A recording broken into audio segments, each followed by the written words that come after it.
حضرت عمر رضی اللہ عنہ کا زمانہ خلافت تھا. جب مسلمان ہو گئے اور اسلام لے آئے تو شعر و شاعری کرنا چھوڑ دی. شعر و شاعری کرنا چھوڑ دی کہ بس یہ تو سب جہالت کی چیزیں اور جہالت کے زمانے کی چیزیں تھیں. اسلام لانے کے بعد اب شعر و شاعری سے ہمارا کیا تعلق. لہذا بڑے شاعر تھے اسلام کے زمانے جاہلیت کے، اسلام لے آئے اور شعر و شاعری کرنا حضرت نے وَتَرَكَ قَوْلَ الشِّعْرِ، شعر و شاعری کرنا حضرت ولید ابن ربیعہ نے اسلام لانے کے بعد چھوڑ. وَسَأَلَهُ عمر، حضرت عمر رضی اللہ عنہ نے ان سے سوال کیا فی خلافتی، اپنی خلافت کے زمانے میں، عن شعرہ، ان کے اشعار کے بارے میں ان سے سوال کیا. وَاسْتَنْشَدَهُ، ان سے کہا یار کوئی شعر تو سنا دو، تم بڑے شاعر تھے، زمانے جاہلیت میں بڑے اشعار کہا کرتے تھے، بہت کچھ تم نے اشعار کہیں، تمہاری بڑی ایک قریش میں اور عرب میں بہت ایک تمہارا چرچا تھا، تو کوئی شعر کچھ ہمیں سنا دو. تو جب حضرت عمر نے تقاضا کیا، حضرت عمر نے ان سے درخواست کری، ان کو حکم کیا کہ ولید کوئی شعر ہمیں بھی سنا دے. تو حضرت ولید نے شعر سنانا شروع کر دیا اور شعر کی سنانے کی ابتدا کری. اعوذ باللہ من الشیطان الرجیم، بسم اللہ الرحمن الرحیم، الف لام میم ذالک الکتاب لا ریب فیہ ھدی للمتقین الذین یؤمنون بالغیب ویقیمون الصلاۃ ومما رزقناہم ینفقون. سورہ بقرہ پڑھنا شروع کیا. پڑھتے رہے. ادب دیکھیے صحابہ کا ایسا تھا، 2.5 سپارے کی صورت ہے. ہمارے جیسا کوئی بے ادب ہوتا تو درمیان میں روک دیتا، حضرت کیا کہہ رہا ہوں اور کیا پڑھ رہے ہو، آپ سے کہا کیا ہے اور پڑھ کیا رہے. پوری سورہ بقرہ حضرت عمر کو مجلس میں بیٹھ کے سنائی اور جب وہ ختم ہوئی تو آل عمران شروع کر دی. حضرت عمر بھی نظر جھکا کے سنتے رہے، پتہ نہیں گھنٹوں میں جا کر پڑھی ہوگی. اس کے بعد جب سورہ بقرہ اور سورہ آل عمران مکمل ہو گئی تو حضرت عمر رضی اللہ تعالی عنہ نے حضرت ولید بن ربیعہ رضی اللہ عنہ سے کہا انما سألتک عن شعرک، میں نے تو تجھ سے تیرے شعر کے بارے میں، اشعار کے بارے میں تجھ سے پوچھا تھا اور تو نے سورہ بقرہ پڑھنا شروع کر دی، سورہ آل عمران پڑھنا شروع کر دی. تو حضرت ولید ابن ربیعہ رضی اللہ عنہ نے کہا اے امیر المؤمنین ما كنت لأقول بیتا من الشعر بعد اذ علمنی اللہ البقرۃ وآل عمران. اے امیر المؤمنین خدا کی قسم، جب سے اللہ نے مجھے سورہ بقرہ اور سورہ آل عمران سکھا دی ہے اس کے بعد سے میں نے شعر کہنا چھوڑ دیا، میں اشعار نہیں کہتا. جب سے سورہ بقرہ یاد ہو گئی اللہ نے مجھے سورۃ البقرہ عطا فرما دی اور سورہ آل عمران جیسی مبارک سورت عطا فرما دی. لا اقول بیتا من الشعر بعد اذ علمنی اللہ البقرۃ وآل عمران، جب اللہ نے مجھے اسلام میں داخل ہونے کے بعد سورۃ البقرہ کا علم عطا فرمایا اور سورہ آل عمران کا علم عطا فرمایا، امیر المؤمنین میں کیا کروں کہ میں نے شعر کہنا چھوڑ دیا. ہمارے یہاں نکمے اشعار کو اصل بتاتے ہیں، قرآن پڑھتے نہیں، اشعار پڑھتے رہتے، شعروں میں لگے ہوئے. قوم کو اشعار میں لگایا گیا اور کہا گیا کہ اصل عشق کی دلیل یہ ہے کہ اشعار پڑھو. قرآن سے بڑھ کر کوئی چیز ایسی نہیں جو اللہ اور اس کے رسول کے نزدیک محبوب ہو. اس لیے کہ اگر میں آپ سے یہ کہنا چاہتا ہوں اور میں اپنے اس دعوے میں غلط نہیں، سب سے زیادہ اعلیٰ و افضل طریقے سے جس ذات نے نبی کی شان اور توصیف اور اس کی عظمت اور اس کی تعریف بیان کی ہے وہ اللہ کی ذات ہے، اور اللہ کی ذات نے قرآن کے ذریعے سے اپنے نبی کی شان بیان کی ہے. جس نے نبی کی شان کو بیان کرنا ہے قرآن پڑھ کر بیان کرے، اس لیے کہ جتنا اجاگر نبی کی شان کو قرآن نے کیا ہے کسی کلام والے نے اپنے کلام کے ذریعے سے نبی کی شان کو اتنا اجاگر نہیں کیا جتنا رب ذوالجلال والاکرام نے، خود خدا نے اپنے کلام میں اپنے نبی کی شان کو بیان فرمایا. دنیا میں کوئی کلام کرنے والا نبی کی شان کو اتنا اپنے کلام کے ذریعے سے خدا کی قسم اجاگر نہیں کر سکتا جتنا کہ خود خدا عز و جل اپنے نبی کی شان کو اپنے کلام کے ذریعے سے اجاگر کرتا ہے. خود اما عائشہ صدیقہ طاہرہ مطہرہ حمیرہ عفیفہ رضی اللہ تعالی عنہ سے کسی نے سوال کیا. ایک صحابی آئے، انہوں نے آ کر کہا یار، اما عائشہ سے کہا کہ حضرت صدیقہ سے کہ اللہ کے پیارے نبی علیہ السلام کے اخلاق تو بیان کر دیجئے. حضور کے اخلاق تو بتا دیجئے اماں جان، آپ کی زندگی پیارے نبی علیہ السلام کے ساتھ گزری تھی، آپ صلی اللہ علیہ وسلم کے اخلاق کریمہ کا نمونہ آپ کے سامنے سب سے بہتر ہوگا، حضور کے اخلاق بیان کر دیجئے۔ تو حضرت صدیقہ نے اس سائل سے کہا، ارے اللہ کے بندے کیا تو نے خدا کا قرآن نہیں پڑھا؟ اس نے کہا کہ اماں جان پڑھا ہے۔ حضرت عائشہ نے فرمایا واللہ قرآن پورا حضور کا اخلاق ہے، قرآن حضور کا پورا اخلاق بیان کر رہا ہے، قرآن میں جو کچھ ہے وہ سارے کے سارا نبی کے اندر موجود تھا، آپ علیہ الصلوۃ والسلام کے اخلاق یہ قرآن ہے۔ تو بڑے شاعر تھے عرب کے، وَكَانَ مِن شُعَرَاءِ الْجَاهِلِيَّةِ، شعراء جاہلیت کے اندر ان کا بڑا نمبر تھا، نامی گرامی شاعر تھے، لیکن جب اسلام لے کر آ گئے تو شعر و شاعری کرنا چھوڑ دی، قرآن پڑھنا شروع کر دیا۔ حضرت عمر نے جب ان سے ان کے اشعار کے بارے میں پوچھا تو انہوں نے شعر پڑھنے کے بجائے سورہ بقرہ اور سورہ آل عمران پڑھنا شروع کر دی۔ عمر کی بھی تواضع کا عجیب عالم تھا رضی اللہ تعالیٰ عنہ، ادب سے اللہ کا قرآن سنتے رہے، اور سننے کے بعد جب انہوں نے مکمل کر لیا تو حضرت عمر نے کہا انما سألتک عن شعرک، میں تو تجھ سے تیرے شعر کے بارے میں پوچھ رہا تھا اور تو نے یہ پڑھنا شروع کر دیا، قرآن مجید سنانا۔ تو انہوں نے کیا کہا، ما کنت لأقول شعرا بیتا من شعر، میں نے کوئی شعر اسلام لانے کے بعد نہیں پڑھا، اذ علمنی اللہ البقرۃ وآل عمران، جب سے اللہ نے سورہ بقرہ اور آل عمران عطا فرمائی میں نے اشعار کہنا چھوڑا، میں بس یہ سورۃ البقرہ۔ اللہ کی شان، ولید بڑے شعراء میں بھی تھے اور بڑے عرب کے بڑے لوگوں میں تھے، تو جب یہ اسلام لے کر آ گئے تھے تو ان کا وظیفہ حضرت عمر رضی اللہ عنہ کے زمانے کے اندر 2000 درہم ان کو دیے جاتے تھے، بیت المال سے ان کا وظیفہ مقرر تھا۔ تو حضرت عمر رضی اللہ عنہ ان کو وکان عطاؤہ 2000، ان کو حضرت عمر 2000 درہم دیا کر دے۔ جب انہوں نے یہ بات کہی نا کہ میں نے جب سے اسلام لایا شعر کہنا چھوڑ دیا، تو حضرت عمر نے اس بات سے خوش ہو کے فزادہ 500، 500 درہم بڑھا دیے، آئندہ 2500 دینا شروع کر دیا۔ فرمایا تیری بات تو سونے کی بات، کیا پیاری بات کی ہے ولی۔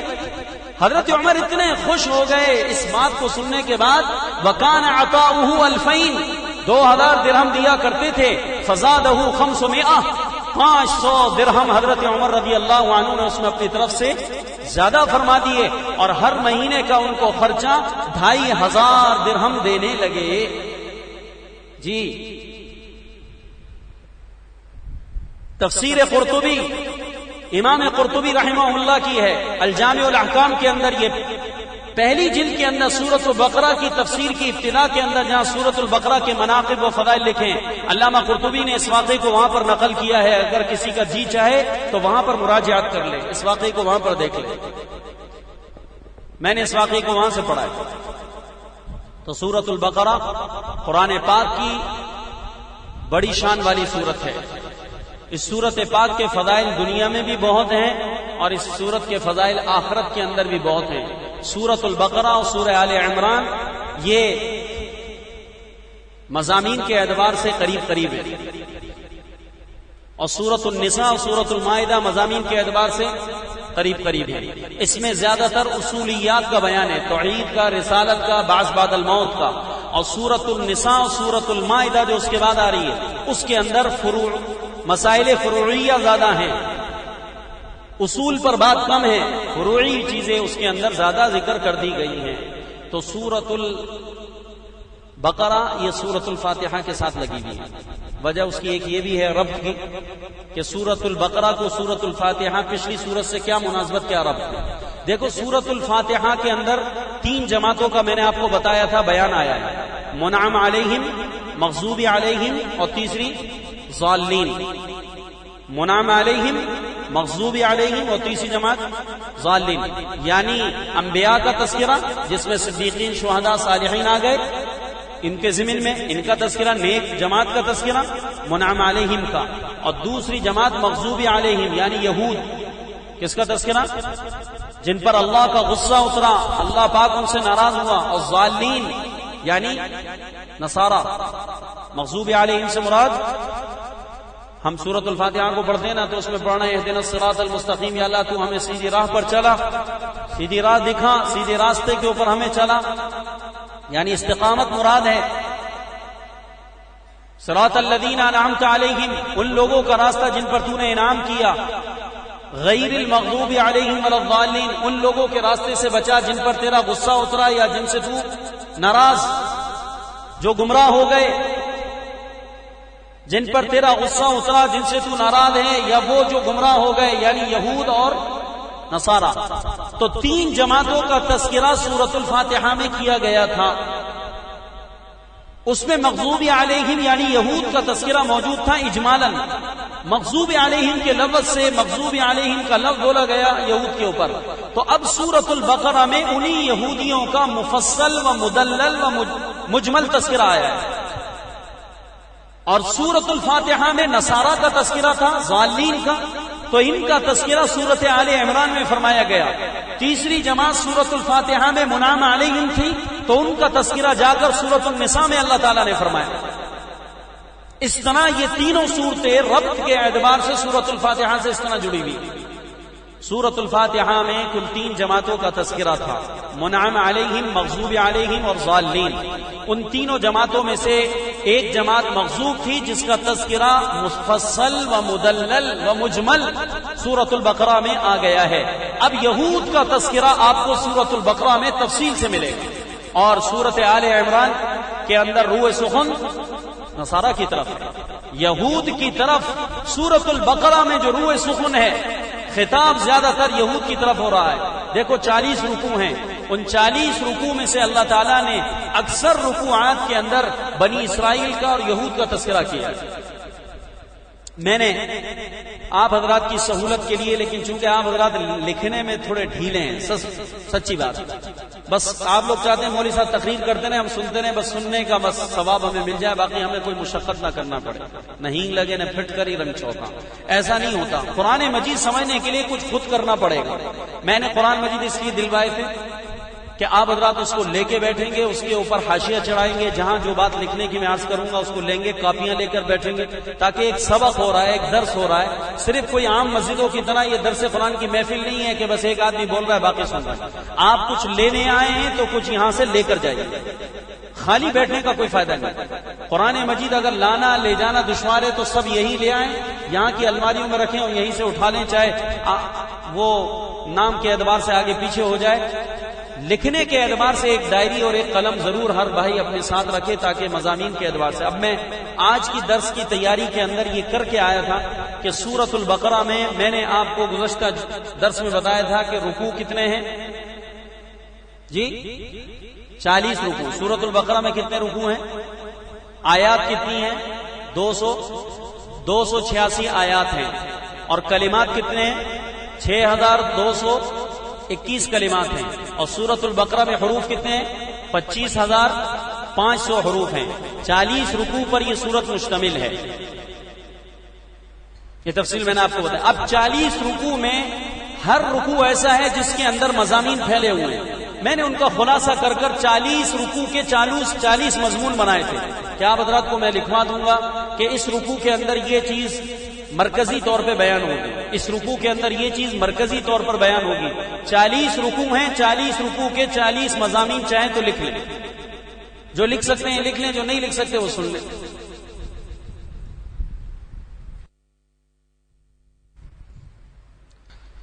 سورۃ البقرہ کا پہلا رکوع ہے الف لام میم ذالک الکتاب لا ریب فیہ ھدی للمتقین الذین یؤمنون بالغیب۔ اس سورت کے پہلے رکوع میں اللہ تعالیٰ نے اوصاف متقین و انجام کفار کو بیان کیا ہے۔ رکوع اول کا موضوع ہے اوصاف متقین و انجام کفار کا بیان۔ ھدی للمتقین الذین یؤمنون بالغیب ویقیمون الصلاۃ ومما رزقناہم ینفقون۔ یہ کتاب ہدایت دیتی ہے متقی کو۔ متقی کون ہے؟ جو ایمان لایا، بن دیکھے نماز قائم کری، اللہ کے دیے ہوئے رزق میں سے خرچ کرتا ہے، ایمان لاتا ہے ان کتابوں کے اوپر جو اللہ کے پیارے پیغمبر بما انزل الیک جو نازل ہوئی، وما انزل من قبلک اور اس سے پہلے جو کتابیں نازل ہوئی، وبالآخرۃ هم یوقنون اور وہ آخرت پر یقین رکھتا ہے۔ اولئک علی ھدی من ربہم واولئک هم المفلحون۔ اوصاف متقین کا بیان ہے۔ ان الذین کفروا سواء علیہم انذرتهم ام لم تنذرهم لا یؤمنون۔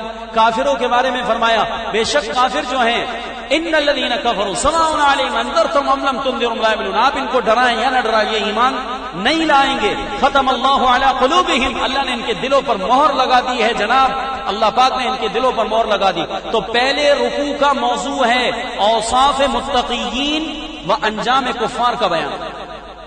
پورا رکوع سمجھ میں آ جائے گا دو آپ کو عنوان سے. پہلے رکوع کا موضوع ہے اوصاف متقین، متقیوں کے اوصاف اور انجام کفار کا بیان. دوسرا رکوع سورۃ البقرہ کا ہے، اس کا موضوع اور مضمون ہے منافقین کے امراض اور ان کے اقسام کا بیان. وَمِنَ النَّاسِ مَن يَقُولُ آمَنَّا بِاللَّهِ وَبِالْيَوْمِ الْآخِرِ وَمَا هُم بِمُؤْمِنِينَ. بہت سے لوگ ہیں جو یہ کہتے ہیں ہم اللہ پر اور روز آخرت پر ایمان لائے، اللہ گواہی دے رہا ہے مومن نہیں ہے، جھوٹ بول رہے ہیں، اندر سے کفر ہے. زمان کے ایمان والے ہیں، اندر کفر پک رہا ہے، یہ منافق ہیں، جھوٹ بولتے ہیں. اللہ تعالیٰ نے منافقین کے امراض بیان فرمائے ہیں. دوسرے رکوع کا موضوع خاص ہے منافقین کے امراض اور ان کے اقسام کا بیان. وَمِنَ النَّاسِ مَن يَقُولُ آمَنَّا بِاللَّهِ وَبِالْيَوْمِ الْآخِرِ وَمَا هُم بِمُؤْمِنِينَ يُخَادِعُونَ اللَّهَ وَالَّذِينَ آمَنُوا وَمَا يَخْدَعُونَ إِلَّا أَنفُسَهُمْ وَمَا يَشْعُرُونَ.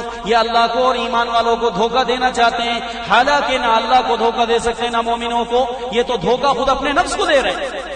اللہ کو دھوکہ کون دے سکتا ہے؟ اور ایمان والوں کو بھی کوئی دھوکہ نہیں دے سکتا، اس لیے کہ ان کے خدع اور ان کے دھوکے اور ان کے فراڈ کی خبر اللہ کے پیغمبر پر بذریعہ وحی ہو جاتی ہے، اور حضور صحابہ کو بتا دیتے ہیں کہ یہ تمہیں چال دینا چاہ رہے ہیں. جب ایمان والے ان کے اس نفاق پر متنبع ہو جاتے ہیں اور ان کے اوپر ان کو پتہ چل جاتا ہے تو وہ ان کی حرکتوں سے اور ان کے حملوں سے بچ جاتے ہیں. منافقین کے امراض اور ان کے اقسام کا بیان، یہ دوسرے رکوع کا موضوع. تیسرا رکوع ہے قرآن سورۃ البقرہ میں یا ایھا الناس اعبدوا ربکم الذی خلقکم، دعوت توحید کا بیان. دعوت توحید، یا ایھا الناس اعبدوا ربکم الذی خلقکم، اے دنیا کے انسانوں اس پروردگار کی عبادت کرو جس نے تمہیں پیدا کیا. عبادت صرف کس کی کرو؟ توحید کا بیان کیا جا رہا ہے. جھکنا صرف اللہ کے سامنے ہے، دست سوالی صرف اللہ سے کرنا ہے، یہ سجدہ صرف اللہ کے سامنے ہوگا، یہ ہاتھ صرف خدا کے سامنے پھیلے گا، یہ جھولی صرف خدا کے سامنے پھیلے گی. اس زبان سے اگر سوال ہوگا تو صرف اللہ سے مانگا جائے گا. یا ایھا الناس اعبدوا ربکم الذی خلقکم، اے دنیا کے تمام انسانوں صرف اللہ کی عبادت کرو، وہ اللہ جس نے تم کو پیدا کیا اور تم سے پہلوں کو پیدا کیا. والذین من قبلکم لعلکم تتقون الذی جعل لکم الارض فراشا، جس نے زمین کو تمہارے لیے بچھونا بنا دیا. والسماء، اور آسمان کو تمہارے لیے چھت بنا دیا. اس اللہ تعالیٰ نے تمہارے لیے زمین کو دیکھو فرش بنایا. والسماء بناء وانزل من السماء ماء، آسمان سے پانی اتارا. فاخرج به من الثمرات، اس سے تمہارے لیے پھل نکالے، رزق پیدا کیا. فلا تجعلوا للہ اندادا، اللہ تعالیٰ کے ساتھ کسی اور کو خدا نہ بناؤ، اللہ کے ساتھ کسی کو شریک نہ کرو. دعوت توحید ہے. تیسرے رکوع کا موضوع دعوت توحید کا بیان لکھ لیا. چوتھے رکوع کا موضوع تخلیق آدم. وَإِذْ قُلْنَا لِلْمَلَائِكَةِ اسْجُدُوا لِآدَمَ فَسَجَدُوا إِلَّا إِبْلِيسَ، اللہ نے فرشتوں سے کہا کہ میرے فرشتوں میں آدم کو اپنا خلیفہ بنانا چاہ رہا ہوں. وَإِذْ قُلْنَا لِلْمَلَائِكَةِ اسْجُدُوا وَإِذْ قَالَ رَبُّكَ لِلْمَلَائِكَةِ إِنِّي جَاعِلٌ فِي الْأَرْضِ خَلِيفَةً.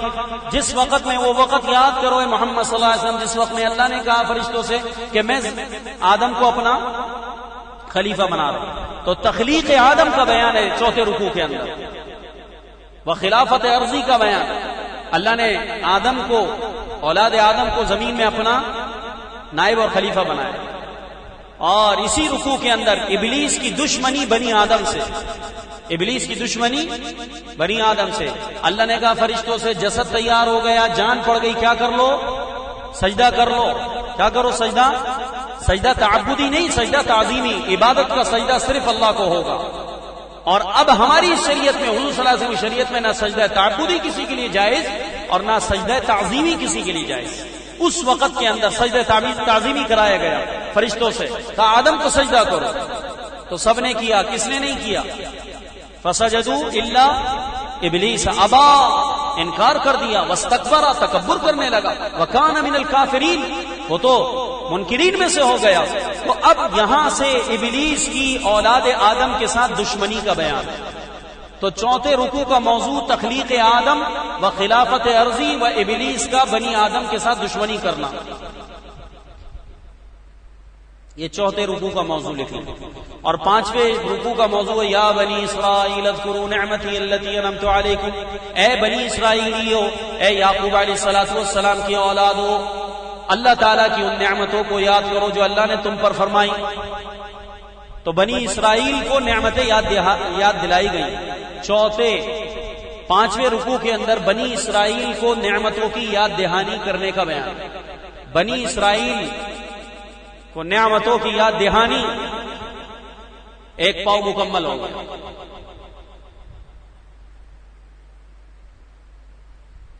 دوسرا پاؤ شروع ہو گیا چھٹے رکوع سے، یا بنی اسرائیل اذکروا نعمتی التی انعمت علیکم.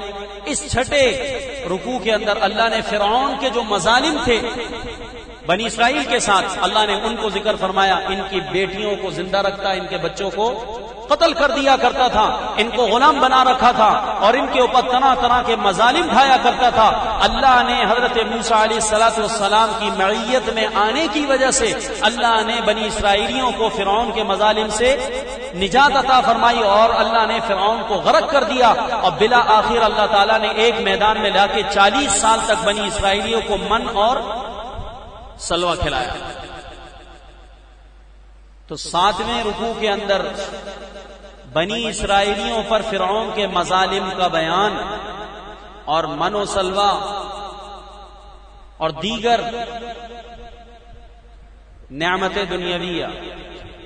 چھٹا رکوع ہے، صحیح چھٹا رکوع. 5 رکوع ہو گئے تھے چھٹے کے اندر. فرعون کے مظالم اور غرق فرعون اور بنی اسرائیلیوں کو من و سلوہ کے ذریعے سے راحت پہنچانے کا بیان. یہ آپ کو چھٹے رکوع میں تفصیل سے مل جائے گا. یہ مرکزی مضامین ہے جو آپ کو بتا رہا ہوں، اس کو لکھ لیں، اس کو یاد کر لیں. آئندہ ہفتے درس کی انشاءاللہ ناغہ رہے گا، رائیونڈ کا اجتماع شروع ہو رہا ہے، اس کی وجہ سے 2 ہفتے آپ کے پاس ہیں. یہ 40 رکوع کے 40 مضامین یاد کر کے آئیے. جو لکھ نہیں رہا وہ کیسٹ لے جائے، کیسٹ سے پھر یاد کر لیں، لیکن اس کو یاد کریں. اس سے بڑا فائدہ کیا ہوگا؟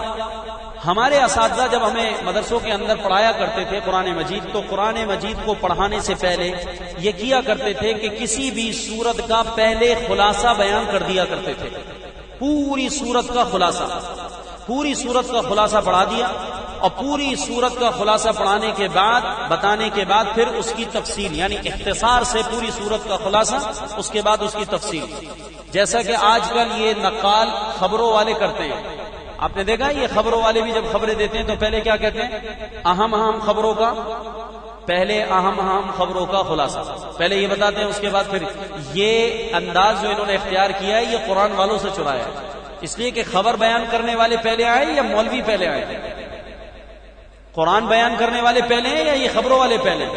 یہ تو ٹی وی اسی صدی کی ایجاد ہے، لہذا ہم مولوی ان کی نقل نہیں کر رہے، یہ ٹی وی والے مولویوں کی نقل کرتے ہیں. یہ کہتے ہیں اہم خبروں کا پہلے، اہم خبروں کا خلاصہ، پھر اس کی تفصیل میں جاتے ہیں. یہ انداز قرآن والوں سے لیا ہے انہوں نے. قرآن والے پہلے ہیں، نبی کا زمانہ 14 صدیاں پہلے ہے، اس وقت سے لے کر آج تک قرآن پر کام ہو رہا ہے اور قرآن بیان کرنے والے قرآن بیان کر رہے ہیں، اس انداز کو چرایا ہے. تو ہم نقالی نہیں کر رہے، وہ ہماری نقالی کر رہے ہیں. تو پہلے ہر سورت کا خلاصہ آ جاتا ہے، ہر رکوع کا خلاصہ آ جاتا ہے، اس کے بعد اس کی تفصیل میں جاتے ہیں تو اس سے مناسبت آ چکی ہوتی ہے. مناسبت کی وجہ سے اس رکوع کو، آیات کو، سورت کو سمجھنا آسان ہو جاتا ہے، بالکل آسان ہو جاتا ہے کہ ہاں میرے دماغ میں یہ بات بیٹھ رہی ہے. تو پوری سورت کا ہمارے استاد محترم پہلی سورت کا خلاصہ بتا دیتے تھے اور سورت کا خلاصہ بیان کرنے کے بعد پھر اس کی تفصیل میں جب جایا کرتے تھے، اس کی گہرائی میں، اس کی جس کو آپ کہتے ہیں ڈیپ میں جانا، تو اس کے بعد وہ پھر سورت اور وہ آیات بڑی آسانی سے سمجھ میں آ جاتی ہے. اس لیے میں آپ سے کہہ رہا ہوں، دیکھو ابھی ہم 7ویں رکوع میں داخل ہو رہے ہیں. بنی اسرائیل کے لیے 12 چشمے پانی کے اللہ تعالیٰ نے ان کو عطا فرمائے. جب غرق فرعون کا مسئلہ ختم ہو گیا، فرعون کے مظالم سے اللہ نے نجات دے دی، ان کو من و سلوہ دے دیا، تو اس کے بعد پینے کے لیے ان کو پانی چاہیے تھا. اللہ تعالیٰ نے میدان طی کے اندر ان کو کیا نعمت عطا فرمائی؟ ان کو اللہ تعالیٰ نے پانی کے 12 چشمے عطا فرمائے. وَإِذِ اسْتَسْقَىٰ مُوسَىٰ لِقَوْمِهِ فَقُلْنَا اضْرِب بِّعَصَاكَ الْحَجَرَ فَانْفَجَرَتْ مِنْهُ اثْنَتَا عَشْرَةَ عَيْنًا.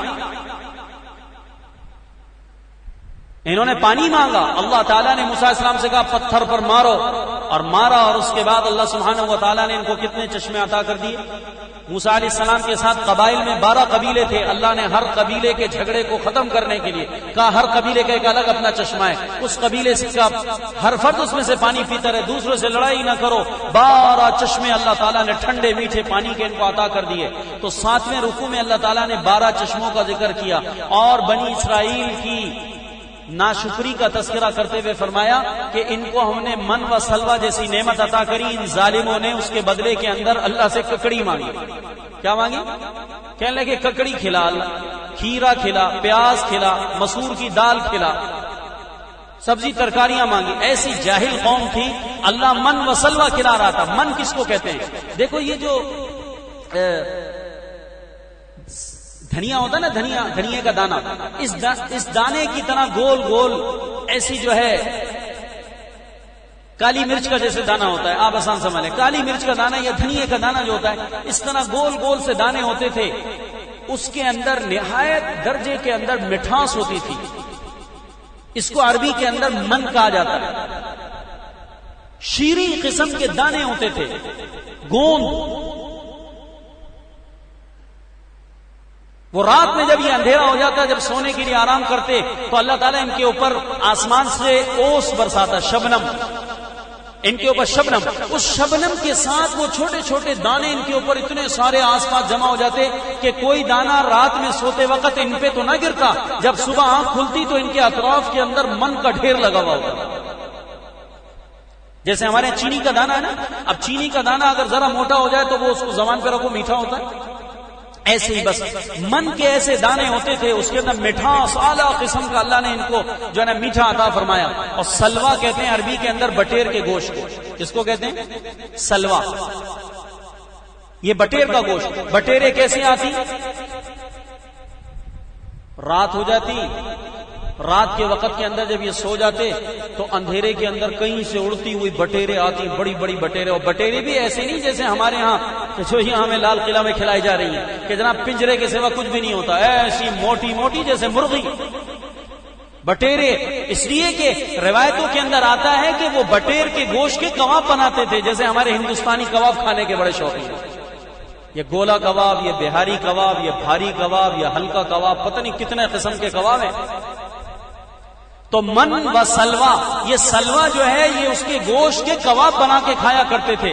اللہ تعالیٰ نے پرندے کا گوشت فری میں عطا فرمایا، اور وہ رات میں بٹیرے آ کر اندھیرے کے اندر اڑتی ہوئی آتی، اور رات کے اندھیرے کے اندر وہ آ کر ایک جگہ کے اوپر اتر جاتی، اور اترنے کے بعد وہاں پر بیٹھی رہتی۔ جب دن کا اجالا ہوتا یہ آگے بڑھتے اور ان کو پکڑ لیتے، اور وہ ان سے تعارض نہ کرتی۔ اس طرح اللہ تعالیٰ نے ان کو 40 سال تک بٹیر کے گوشت کے کباب کھلائے۔ انسان کی فطرت میں ناشکری ہے، ایک چیز کھاتے کھاتے آدمی بور ہو جاتا ہے، اس وجہ سے انہوں نے حضرت موسیٰ علیہ السلام سے کہا کہ روز بٹیر روز من، روز بٹیر روز من، یہ من و سلوہ روز کھاتے کھاتے تھک گئے۔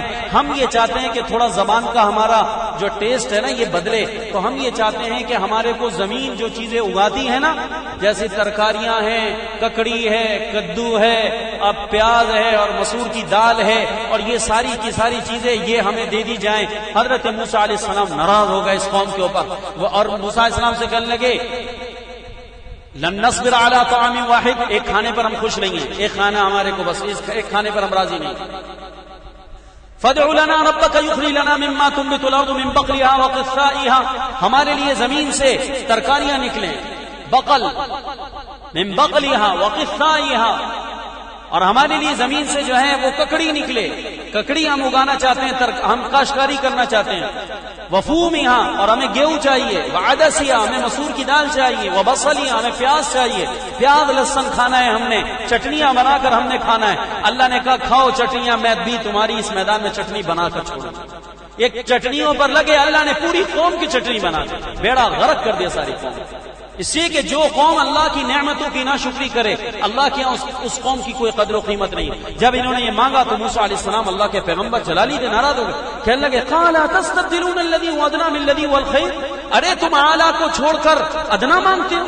اللہ نے تمہیں گوشت کھلا رہے ہیں، اور تمہیں پرندے کا گوشت کھلایا جا رہا ہے, تمہیں میٹھا تیار مل رہا ہے, تمہیں تیار نہیں کرنا پڑا, تم مانگ رہے ہو. انہوں نے کہا نہیں جی بس ہماری چاہت ہے. اور پھر اللہ کے پیغمبر نے اللہ تعالیٰ کے حکم سے پھر ان کو کہا کہ اے بھی تم مصر جاؤ, تم دوبارہ مصر چلے جاؤ. یہ مصر سے آ گئے تھے شام, اس کے بعد ان کو دوبارہ ذلیل ہونے کے لیے مصر کی طرف بھیجا گیا اور ان کو کہا یہ بھی تم فَإِنَّ لَكُمْ مَا سَأَلْتُمْ, جاؤ جو تم مانگتے ہو تمہیں وہاں ملے گا, جاؤ کاشتکاریاں کرو, تم محنت اور مزدوری کر کے کھانا چاہتے ہو, اللہ تعالیٰ تمہیں بٹھا کے کھلانا چاہ رہا ہے اپنی اطاعت پر, تم بیٹھ کے کھانا نہیں چاہ رہے, تم چاہ رہے ہو کہ اطاعت سے نکلو اور دنیا کی مشقتوں میں پڑو.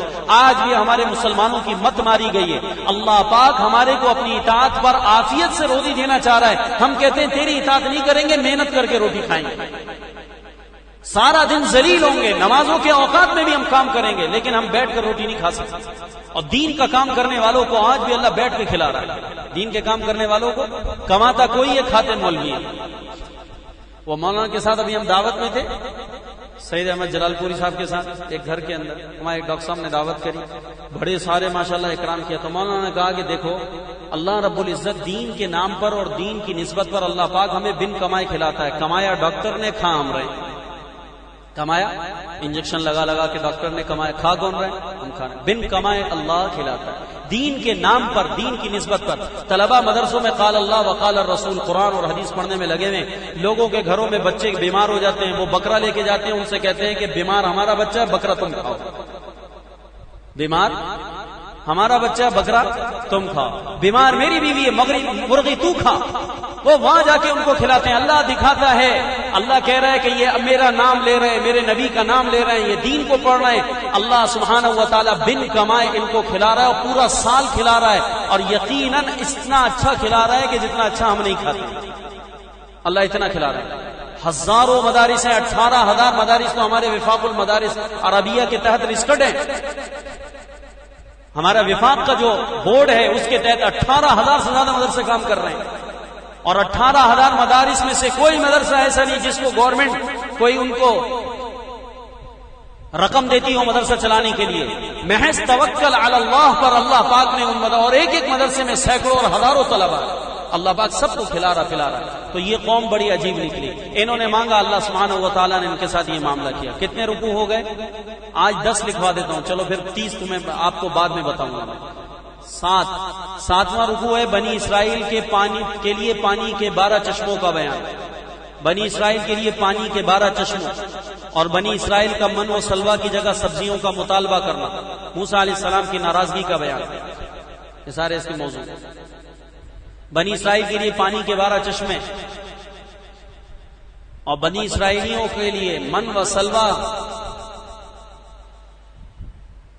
کی جگہ سبزیوں کے مطالبے پر ان کو مصر میں اترنے کا حکم کا بیان. موسیٰ علیہ السلام کی ناراضگی کا بیان. اور 8ویں رکوع کا موضوع ہے یہود کی نافرمانی کرنے پر بندر بنا دیا جانا. یہود نے نافرمانی کری, ان بنی اسرائیلیوں نے اللہ پاک کے حکم کو توڑا, بڑے بدبخت ہوئے. حضرت داؤد علیہ السلام کے زمانے کی بات ہے. داؤد علیہ السلام کا زمانہ تھا. یہ ایک قوم گزری اصحاب السبت, ہفتے کے دن والے. اللہ نے یہودیوں کو کہا کہ ہفتے والے دن تم دنیا کا کوئی کام, مچھیرے تھے, سمندر کے کنارے آباد تھی یہ قوم, جیسا کہ ہمارا بنگلہ دیش ہے. بنگلہ دیش بھی اس وقت اس کی زیادہ تر آبادی کے لوگ جو سمندر کے کنارے رہتے ہیں ان کی اکثر معاش کا تعلق سمندر کی, دریا کی مچھلیوں سے ہے. تو یہ دریا کے کنارے آباد تھی قوم. داؤد علیہ السلام کے زمانے کی بات. ان کو اللہ نے کہا تمہارے لیے ہم نے عبادت کا ہفتے کا دن مقرر کیا, لہذا ہفتے کے دن کام کاج کی چھٹی. کام کاج کی جیسا کہ مسلمانوں کو کہا گیا کہ تمہارے لیے جمعے کے دن عبادت کا ہے, جمعے کے دن تمہارے کام کاج کی. پہلے نماز پڑھو, صبح سے تیاری کرو, صبح سے غسل ہو, پہلے آ جاؤ اور ممبر کے قریب آ کر بیٹھو. اس لیے کہ جو آدمی امام کے جتنا قریب آ کر بیٹھے گا, قیامت کے دن جب اللہ جنت میں اپنا دیدار کرائیں گے تو اللہ اپنے سے قریب ترین کرسی پر اس کو بٹھائے گا جو ممبر رسول کے قریب بیٹھ کر خطبہ سنے گا. عبداللہ ابن مسعود کی میں حیران ہو گیا, یا اللہ صحابہ میں کیسے شان. عبداللہ ابن مسعود اہتمام کرتے تھے, ہر روز ہر ہفتے جمعے کے دن صبح تیار ہو کر آ جاتے اور آ کر مسجد میں بیٹھ جاتے ممبر کے قریب. ان سے کہا گیا کہ حضرت آپ گھنٹوں پہلے آ کر ممبر کے قریب بیٹھ جاتے ہیں. انہوں نے فرمایا کہ مجھے یہ روایت پہنچی ہے کہ جو مسلمان جتنا زیادہ ممبر کے قریب ہو کر جمعے کی نماز پڑھے گا, قیامت کے دن اللہ جنت میں جب اپنا دیدار کرائیں گے تو دیدار کے لیے اللہ جنت میں نشستیں لگوائے گا, اور ان نشستوں کے اندر آگے پیچھے نشستیں چلتی چلی جائیں گی. تو جو دنیا میں جتنا امام کے ممبر کے قریب بیٹھ کر جمعہ پڑھا کرتا تھا, قیامت کے دن اللہ کے دیدار کے لیے اس کو جنت کے اندر اتنی قریب خدا کے دیدار کے لیے کرسی دی جائے گی. یہ ظالم ماں پیچھے جمعہ پڑھ کے خوش ہوتا ہے, بہت اچھا کیا میں نے, میرا ٹائم بچ گیا, اچھا ہوا میں لیٹ آیا, مجھے پتا تھا مولوی آدھا گھنٹہ لمبا کھینچے گا تقریر, مجھے تو پہلے ہی پتا تھا کہ یہ نماز وقت پہ نہیں پڑھائے گا, اس لیے میں خود سے لیٹ آیا آدھا گھنٹہ. کمال کر دیا جوان تو نے, اللہ تجھے اس کمال میں آگے بڑھا دے تاکہ قیامت کے دن تو اپنی محرومی کو اپنے آنکھوں سے دیکھے کہ تجھے اس چالاکی پر اللہ نے قیامت کے دن کیسا محروم کر دیا. اور یہ بے وقوف جو آ کر پہلے سے بیٹھ گیا, اس بیچارے کو پتا چل جائے کہ اس بے وقوفی پر اللہ نے اس کو کتنا بڑا انعام عطا فرما دیا. میرے دوستو بات معمولی نہیں ہے. تو یہود نے نافرمانی کری, ہفتے کا دن ان کو منع کیا کہ تم نے مچھلیاں نہیں پکڑنی, انہوں نے چالاکی کری, حکم میں تغیر کیا, اللہ سبحانہ و تعالی ناراض ہو کر ان کو بندر بنا دیا. تو یہ 8ویں رکوع کے اندر یہود کی نافرمانی کرنے پر بندر بنائے جانے کا بیان, یہ واقعہ داؤد علیہ السلام کے زمانے کا ہے. اور اسی 8ویں رکوع کے اندر